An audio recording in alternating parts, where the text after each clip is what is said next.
So it's midnight. I can't sleep. Uh, I was so tired. I slept from 7 p.m. to just about now. So it's one of those kind of deals. Probably go back to sleep pretty soon, but figured I'd get some stuff off my mind before I do that. Last year, well, hold on, let me back up.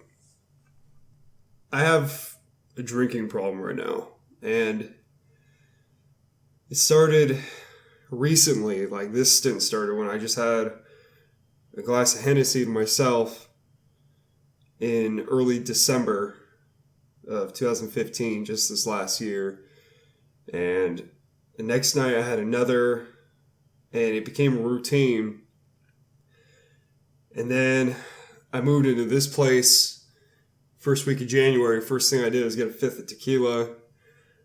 And I got another fifth, I got another fifth. And, I had four fifths just laying around. In the span of a week and a half, 2 weeks, it was all gone. And that doesn't really mesh well with the fact that I'm manic. I'm on a long-term medication called lamotrigine, and it's supposed to balance you out, because what would happen before is I'd go manic and I would want to just crazy celebrate and do all this shit for no reason, do a million things at once, and I would drink like crazy because it brought me down. So my mania brings me up, but then drinking brings me down, and it puts me in this like perfect zone. So drinking becomes very attractive. And it also allows me internally to excuse shitty behavior. So if I'm doing something that, I think is wrong, or playing somebody, or, like many times, I'll tell you, I went out with somebody, and I'd be so hungover the next day that I'd wake up and I'd be hungover, and I would still be like super needy for women's attention. And so I would hit up a whole bunch of random, like, I can't count how many times I've asked an ex out on a date, or just asked some random person out on a date, set something up a week from then, and then that weekend comes and it's just like, fuck, like I gotta cancel. And then not only does I kill any chance with the future person, but it happened. I have a date with somebody in 2 days, and I already agreed to hang out with somebody else, and I don't know what I'm gonna do. Um, I don't know. It's like I want to go on the date. It's like I have three voices. I want to go on the date. I want to hang out with the other person, and then a third voice is saying I don't want to do any of that. Like, I want to run away from both of those situations because I I don't really like either of the people, and for some reason I'm just still doing it. It's weird right now, and I guess what's keeping me up now is the fact that last year I stopped drinking because it obfuscated my ability to make good decisions. And I didn't drink for over 100 days, and I was really proud of it, and I bragged about it all the time naturally. Um, and I went around being like, "Oh, guys, you know what? The needy validation seeking. No, that was just me. That was me in the past, and I'm sober now, and this is the real me. This is the best version of me. Blah blah blah." And there was a little bit of truth to that, but all my life I've demonstrated really shitty behavior, and I felt the need to apologize for it.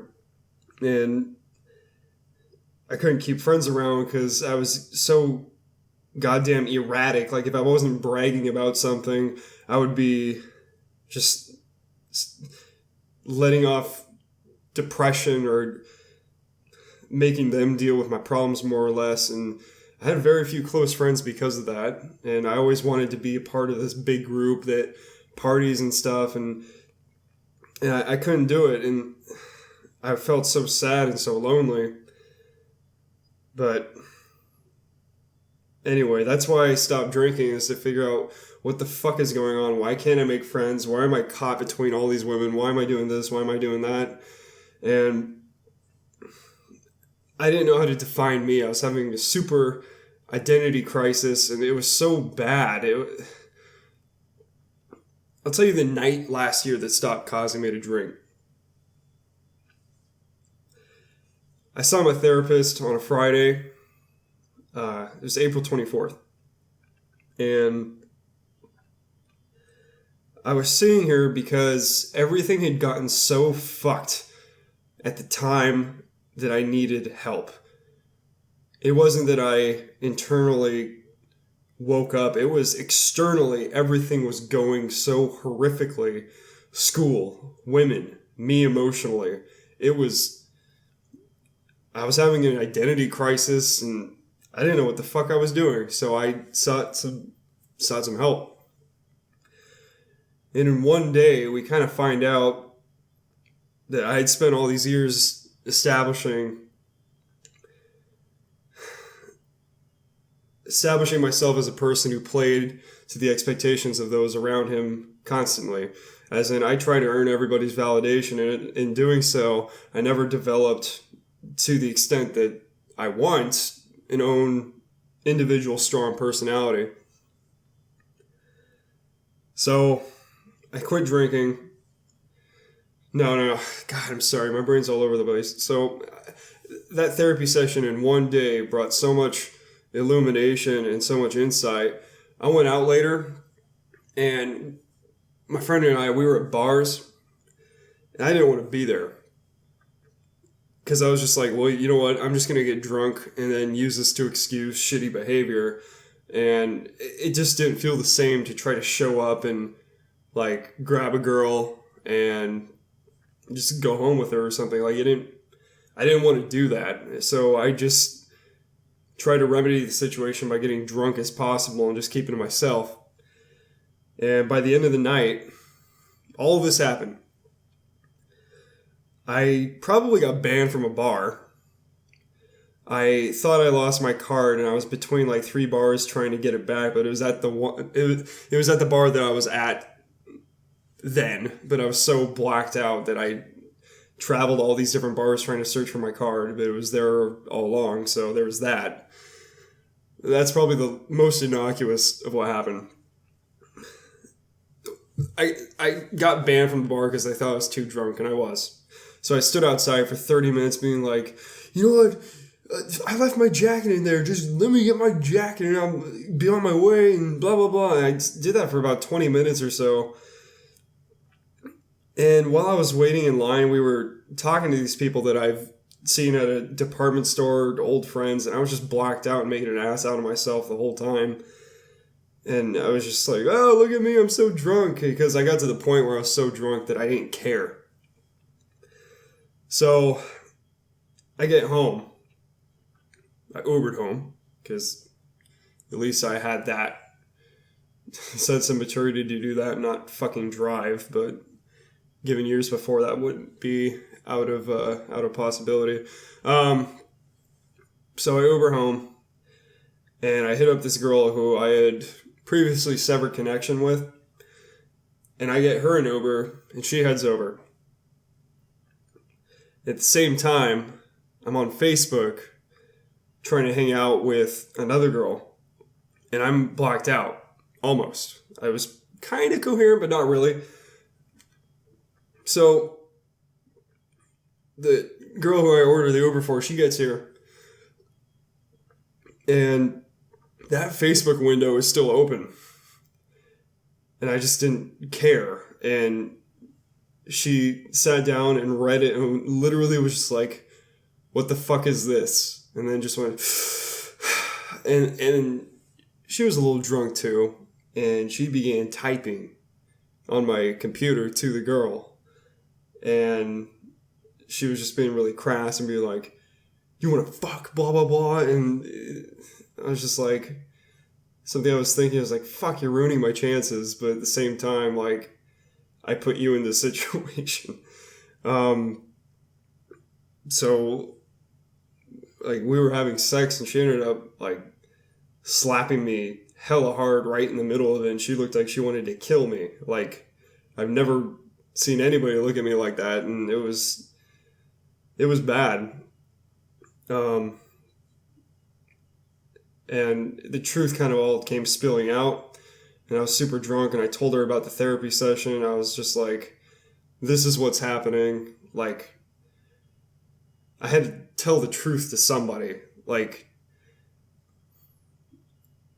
it wasn't even a necessarily remedy that situation. I was just telling the truth because I needed to tell the truth. Like, I got so tired of lying to myself and being oblivious to situations and stuff. And even as I say that now, I very much wish that I still had the drive to address that. And that kind of diminished over time, and I can talk about why in another deal. It's a little bit of its own thing. And I wake up that morning, and I'm on Facebook, drunk still. And so I go to the company's Facebook page that I lost my jacket at the night before at the bar.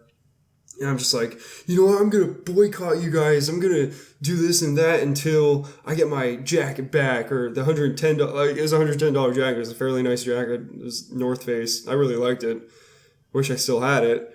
But then ultimately they couldn't get it back to me. And then that night, so the night before was April 23rd. Then it was April 24th. I think it was a Saturday. I could be getting the dates mixed up. Whatever. I go to a party. I get to the point of vomiting. And then I make out with this girl. And I think I'm going to talk to her. And kind of talked on and off. And she was a big drinker too. And we kind of got along on that. And then I told her, hey, I kind of stopped drinking, and then things kind of went downhill from there. Like, I never heard from her again. Then I started listening to different kind of music.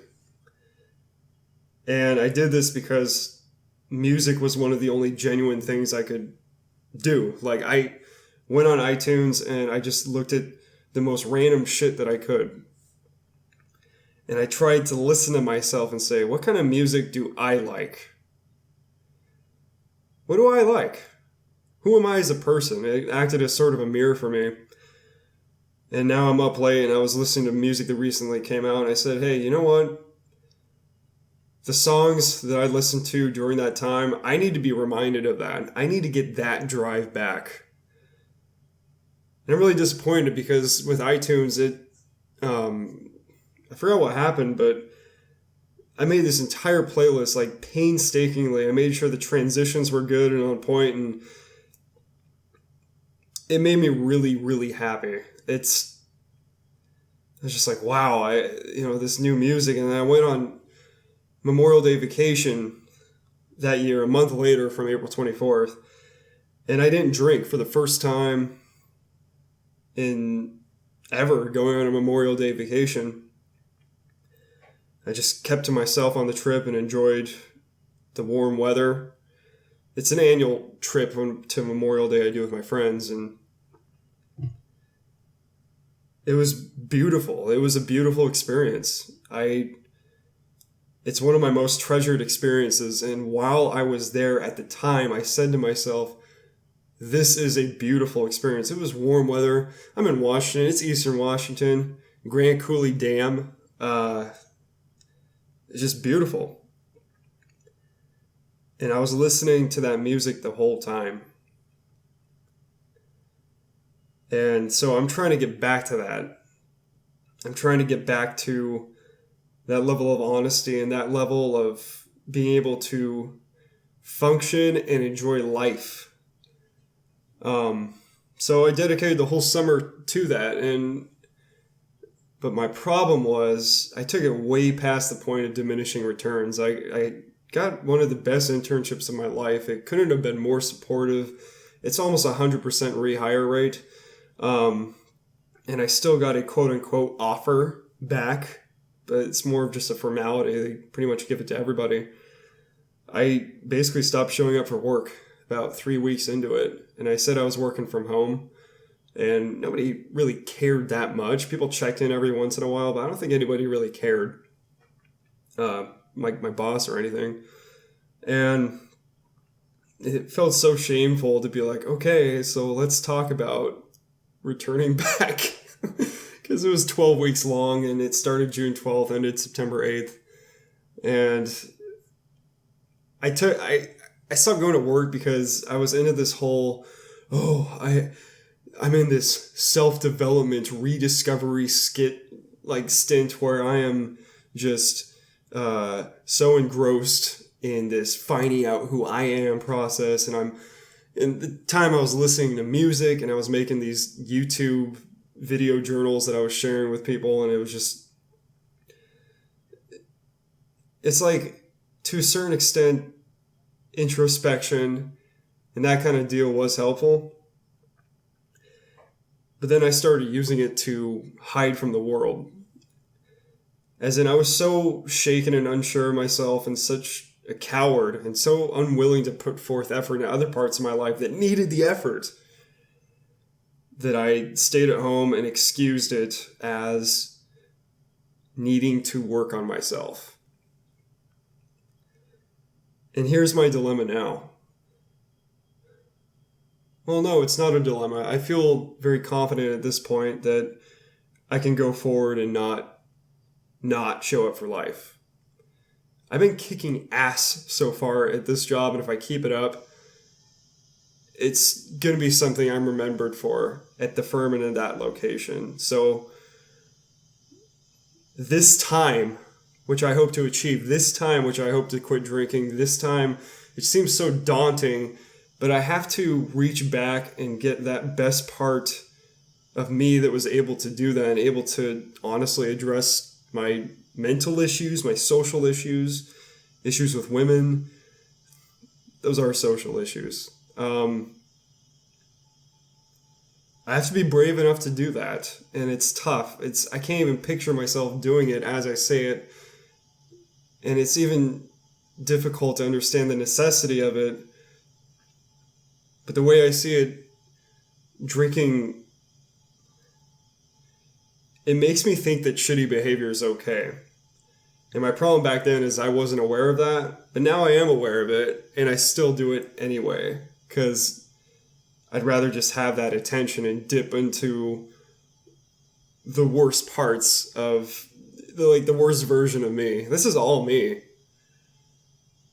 I'm not denying that. Every terrible thing I've done, that's a part of me. Every great thing I've done, that's a part of me. I don't even know how to think about that. The best version of myself. I keep saying that, but what is that? Does that simply mean to not act poorly? To keep your composure and not lose your shit? To lose your shit in private?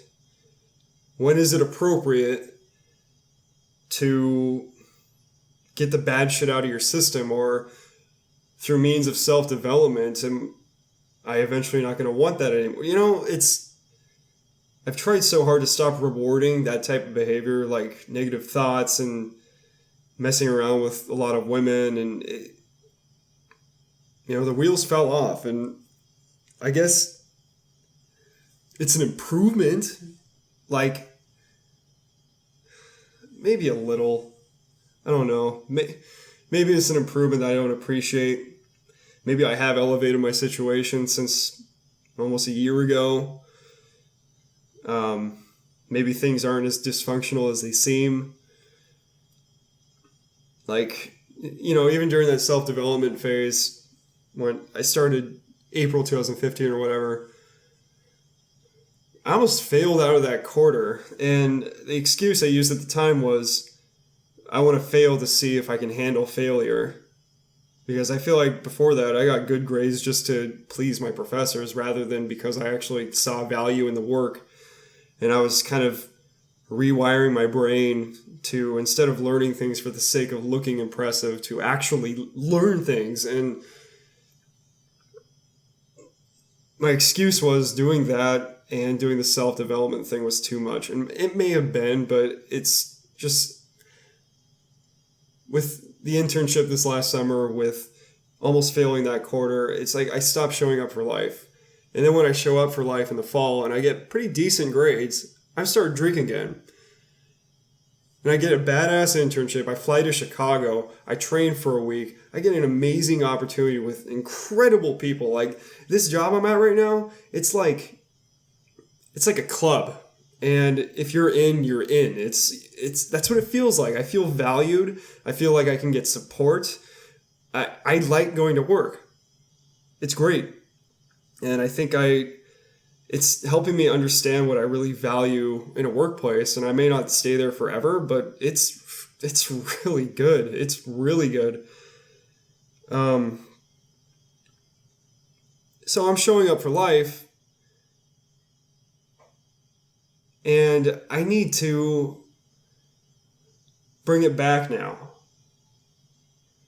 I need to show up for life, but also work on self-development and not hide from life using that as an excuse as I did in the past. And in doing so, losing numerous professional and academic opportunities. So that's the mantra right now, show up for life. But keep the important things in my mind. And that's why I made this playlist. I'm working on making this playlist to bring back the part of me that was inspired to develop myself and not table it like I'm doing that currently, because I could do that for the rest of my life. I could do this for the rest of my life. But I think I could do better. I think that despite the personal demons I've struggled with, despite the unsustainable situations that I've created, I'm going to figure it out. I need to figure it out. And in my prior self-development stints, I looked at the past and I said, oh, what has my life been like? And I made this 40,000 page summary of my dating life, my social life, what caused me to be me, and did all those video journals and sorry. And the thing about recycling things in the past and putting it through the ringer is it makes me look and feel intelligent and complex and deep, and like I have something to offer because of that. But the truth is, I feel like it's masturbation, and it's being analytical and intellectualizing something unnecessarily in lieu of not actually dealing with it. And the best way to deal with it is just to stay engaged. That's what I found. Just show up. And just by being engaged with the world, by going to work, by going to school, if you're afraid of talking to somebody because you feel like you don't have the confidence to, go up and talk to them. And that's what I've been doing. If I need help with something at work, I'll go ask for help. I'm not going to be scared of like, oh, I don't want to bother this person. And I struggle with that, but now I just do it anyway. And I just realize it's so important to just do what's necessary and to get over it, you know? Anyway, I'm talking about a lot of shit. If you stuck with it the whole time, that's cool. But if not, I totally get it. I don't even think I want to listen to this. I should probably sign off and go to bed. So, good night.